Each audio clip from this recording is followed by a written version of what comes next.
China without talking about Taiwan. Sure. You know, and what I would like to have our viewer understand is, we all heard the arguments.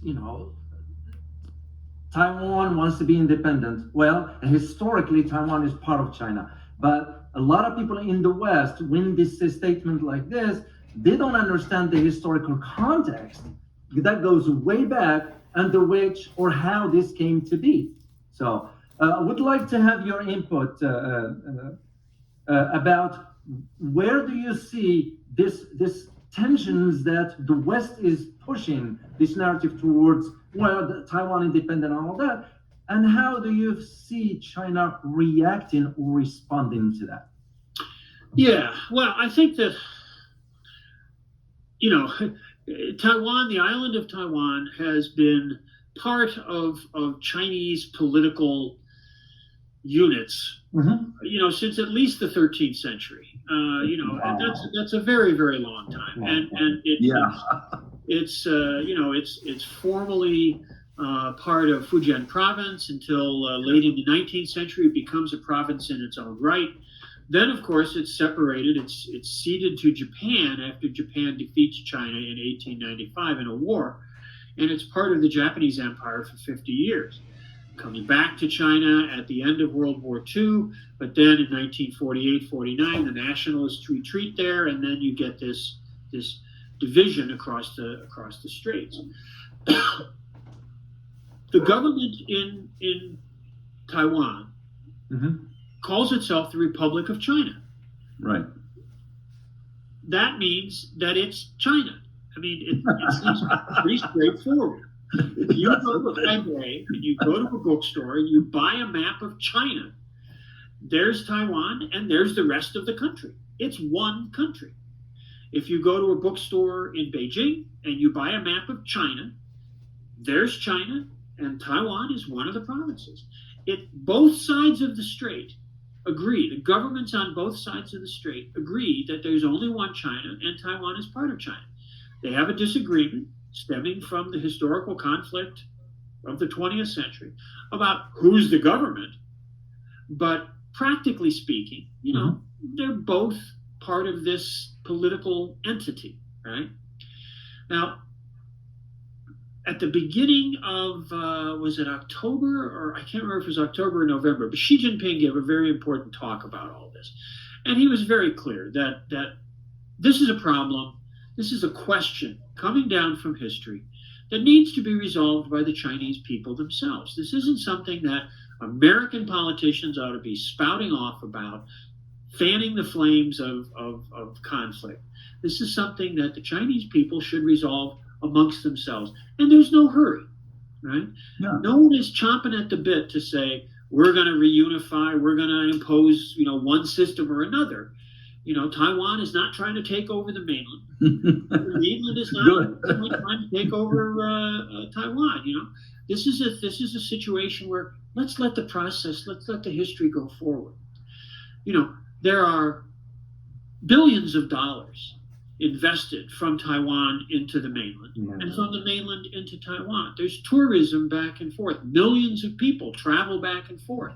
Hundreds of thousands. I think the last figure I saw was almost 700,000 people from Taiwan working in jobs on the mainland. The connections between these two parts of China are strong and getting stronger all the time. A conflict, any kind of serious conflict, let alone outright military conflict across the straits, would be disastrous for everybody. Yeah. The only people who might decide that they'd gotten something good out of it would be, these politicians, these posturing political figures in America, who think that the Taiwan issue is something they can use to whip up, a couple of extra points in the polls, in an impending election year or something like that. It's entirely irresponsible of American politicians to say the kinds of things and do the kinds of things that they've been doing recently to try to drive this wedge in to a relationship that really should just be allowed to follow its own course. I also think, as an American, we fought a civil war over the question of secession. Right. We fought a civil war, the bloodiest war in American history, to prevent part of this country from separating itself and going its own way, because there was a constitution, there was a commitment, the development of our country that was a unified state. It was the United States of America, and we fought the Civil War to prevent secession. How the United States can then turn around and say, we want to promote the secession of Taiwan, which is not supported by the majority of the people in Taiwan. There are some people who want that, but this is not the majority opinion.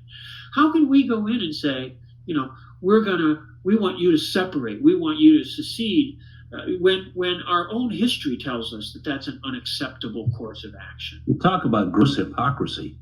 Yeah. There it is. Yeah. And that's the exact point you've been always made, Ross, about the 47% in Taiwan. Oh, yeah. They want 40%. We read a study that said 47% of the people in Taiwan want immediate rejoining of the mainland. Sure. Yeah. Going, 47% want to rejoin today? Today, yeah. Well, you think about the population on Taiwan. The population on Taiwan is a complex demographic mix. You have indigenous peoples, non-Chinese peoples who had lived on the island for millennia. I mean, they're more closely related to Austronesian populations, Polynesian populations. That's a small group, mostly in the mountainous country on the east side of the island. You have Chinese who had begun migrating there certainly as early as the 13th century, and that population grew. That was a stable society until 1948, and then you have this wave of evacuation from the mainland when the nationalists lose the Civil War and the revolution comes to power. So you have a mix of people. A lot of those people who came over in 1948, 1949, the rank and file military personnel, many of them were separated from their families. Their wives, their children, their parents were back in their native villages on the mainland, and for 40 years, they had no contact. There was no interaction. When it became possible, because of good steps towards reconciliation back in the 80s, there was a flood of family reunions, of people going to the mainland, people from the mainland coming to Taiwan. This is a single society. This is a single culture. The greatest treasures of Chinese historical culture are in the Palace Museum in Taipei. If Taiwan wants to be independent, let them give that stuff back.